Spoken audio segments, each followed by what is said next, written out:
I've shared this with a few folks. Where I grew up, every town where I grew up in small town northwest New Mexico had a rodeo ground. Over the summer months, every Friday night they'd have a rodeo.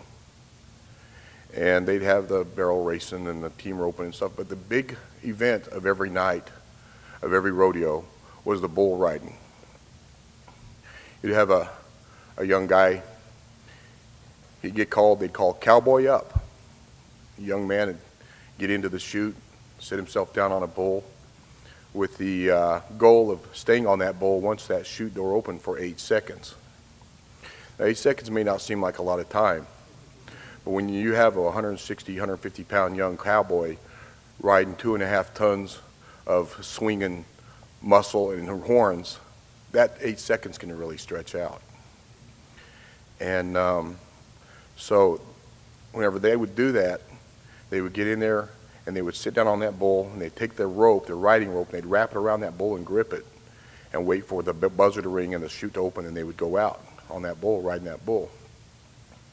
Well, if they had a particularly ornery bull and a particularly daring young cowboy, he would sit down on that bull and he would wrap his rope in such a way that even if he let go, that rope would not come loose. They called it a suicide wrap. And usually when they wrap the rope, they would wrap it after 8 seconds, they would let go, the rope would come loose, and they would jump off the bull. But when that young man wrapped that rope around that bull with a suicide wrap, he did it in such a way that everybody in there who was there could see it. And the guy up in the announcing in the booth could look down and see what he was doing. He would say, "Folks, he's making a declaration. He's making a declaration." And what he was declaring and roping that and wrapping that rope that way was that he was going to ride that bull to the ground, and he was not going to get off until that bull went to the ground and the rodeo clowns came in and helped him unwrap the rope, or he was going out unconscious. Now, I tell you this story to make this statement. He was making a declaration that he was going to ride that bull to the ground no matter what it took, and finish that ride, past the 8 seconds if it meant it.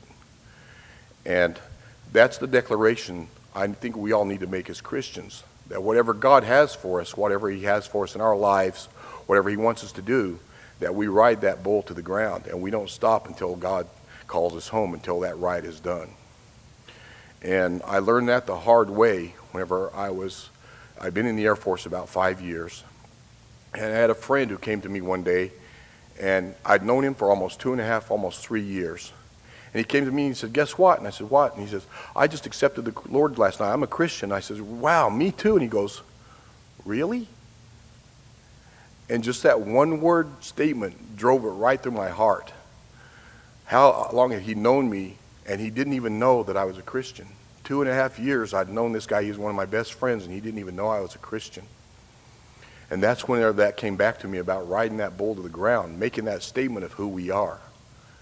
And if we do that as individuals and as a church body, we can do mighty things for God. So if you're with me on making that statement, riding that bull to the ground, doing anything that God wants us to do, whenever, however, with whoever he wants us to do it, this church can do mighty things.